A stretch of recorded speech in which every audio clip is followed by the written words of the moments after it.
Jordan Peterson isn't just an intellectual who thrives in academic spaces. He's also an internet sensation because of his striking philosophy and critique style. His fame has come with a lot of hate though, as he divides opinions like none other. Hey everyone, welcome to our channel. Today we'll go over the 12 rules for life laid down by Jordan Peterson in his famous book. First rule, fix your posture. You may be thinking, hey, that's not really a rule as much as it's just good advice for a healthy back. Well, think again, because while Peterson's advice isn't new, it's absolutely brought forward with different goals. These benefits came from the idea that if you have a greater social standing, you'd appear well put together and you'll stand up straight. On the other hand, if you're struggling with low self-esteem and feel that your social standing isn't good, you'd slouch. Peterson suggests that you can reverse engineer all the self-esteem effects through your posture. This means that if you're standing up straight with your shoulders back, you're working towards improving your social status. What's more, other people would treat you better if your posture is better, as they'd see your social status to be higher than it already is. Next up, for rule 2, care for yourself like how you'd care for someone else. Your body is a gift. It's actually the biggest gift you'll ever receive. It allows you to walk, talk, and portray all kinds of emotions. Then, why is it that whenever our body wants a break, we try not to listen to it? Why is it that we treat our own ego as less needing than others? Why is it that we always consider ourselves to be the last priority when making decisions? That's exactly what Jordan Peterson asks, and then derives a rule out of it. Rule 2 is essentially asking you to treat yourself the way you'd treat people close to you. After all, who really is closer to you than your own self? Peterson tries to focus on how self-loathing plays a part in all this, and how we can find a way to counteract this self-hate to finally start loving ourselves. He also implements this rule in his own life, prioritizing self-care over being what other people want him to be. Third rule asks you to surround yourself with people who want the best for you. This, again, may seem like a very simple thing to understand. Why wouldn't I want to be with people who want the best for me and support me through my decisions? You may say.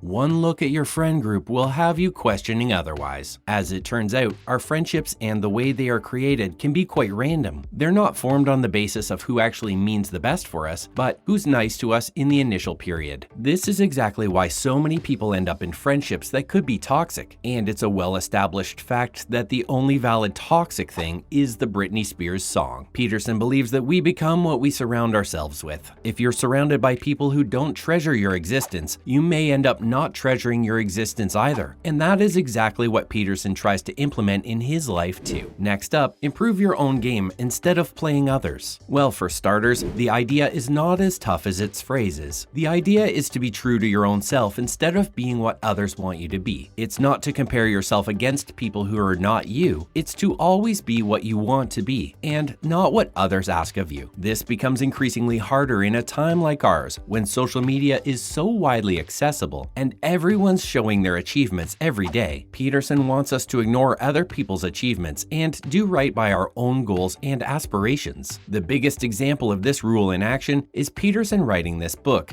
going against the self-help norms and staying true to his own game. The fifth key rule for life asks you to teach your children to abide by society's rules. Children, when born, are born pure and free of social impacts. As they grow older, they become more and more affected by society and its rules. Peterson believes that it's important to make sure that your children are what society wants them to be. A parent's role in the lives of their children is that of a mentor. They must train their children to be the best version of themselves. One aspect of making children the best version of themselves is making them well aware and capable of surviving in a cutthroat society. Peterson believes that deviance from society and its cultural requirements is of no major benefit. To realize what the society wants and eventually become a functional member of that society. That's why Peterson believes it's so important for children to be taught to be functional and abiding members of the society. In one of his most important rules, Peterson asks you to get your own house in order before criticizing others. The rule that best defines who Peterson is and how he sees the world around. Getting your own house in order is one of the most important lessons Peterson gives to his readers. The message here is based on multiple ideas, all of which overlap to make it a very good rule. Fixing yourself first gives you a sense of power and knowledge that you can't get any other way. It's important to make sure that wherever you are and whoever you are up against, you must know that your own background and knowledge is crystal clear. More importantly, don't criticize someone before you have done your due diligence friends, and your base is fully covered. Lastly, fixing your own house makes you less susceptible to ad hominem, or attacks on your own personal life which sway the public's opinion on you. Therefore, fixing your own house would then give your criticism of others a legitimacy that it didn't have before. For Rule 7, focus on a higher purpose, not instant gratification. Instant gratification is all around us, from social media to ever-available services which make it convenient to take the easy way out everywhere. Why work on yourself when you can feel good about yourself anyways by making a few tweets? Why try to make your own high-quality and healthier food when you can just get instant gratification by ordering takeout? Well, focusing on a higher purpose and working on your own self would give you a pleasure that no amount of instant gratification can ever achieve. By focusing on your own improvement, choosing the hard way out, and prioritizing self-improvement, you'll reach heights that you can only dream of in the short term. As for rule number 8, find your personal truth and live it. Pretending. Who doesn't pretend to be someone they are not, or someone they can't be? Peterson believes in the importance of dropping the pretend act. He believes that to be the best version of yourself, you really have to be yourself. You can't really be the best version of yourself without going through your deficiencies and improving on them through constant self-improvement. Your personal truth is you at your purest and an acknowledgement of that. You can't find your truth if you don't recognize what you lack and don't fix it. Peterson's life as a philosopher is probably the biggest and most immediate example of living for your personal truth. Rule 9. Learn to be a good listener. Want people to like you and talk to you? Well, you're in luck because Jordan Peterson knows exactly how to do that. He believes that to be liked, you have to be ready to listen. You must be ready to sit down and hear what people want to say to you and help them solve their problems. Peterson believes that's the only way to make people like you, and we tend to agree. If you ever watch any Jordan Peterson debate, he would always give the other party time to complete what they're saying and only then continue with his response. His 10th rule asks you to define your problem precisely to make it manageable. Avoid fancy language and jargon. Peterson believes that the key to being manageable and eventually happy is by making your problems simple. The first way to make your problems simple is by phrasing them in simple, precise definitions. Next up, Rule 11. Accept that inequality exists. There's a large group of people who believe that inequality should not exist. Peterson believes that it's important to see that inequality is crucial for society to progress. His idea stems from the fact that so many people believe gender to be entirely social, biological inequality. Peterson believes that instead of ignoring the very obvious natural inequality, we must learn to accept it and then find ways around it. In simpler words, seek equity, not equality. And finally, take time to appreciate the good things in life. Suffering is real and inevitable. It's the only thing that we can be sure of, that there will be times when things don't go your way. Instead of complaining about it, Peterson believes it to be necessary that we really cherish good times and find happiness in times when it's not readily present. As someone whose daughter was diagnosed with a very serious disease, Peterson has gone through several bouts with hard times, and it's always so impressive to see him fighting through it and trying to enjoy life. That's a wrap for this video. What do you think of Peterson's 12 rules for life? Which one do you think is the most important? Let us know in the comments below. Make sure to give this video a thumbs up and subscribe to our channel for more videos like this. See you in the next one.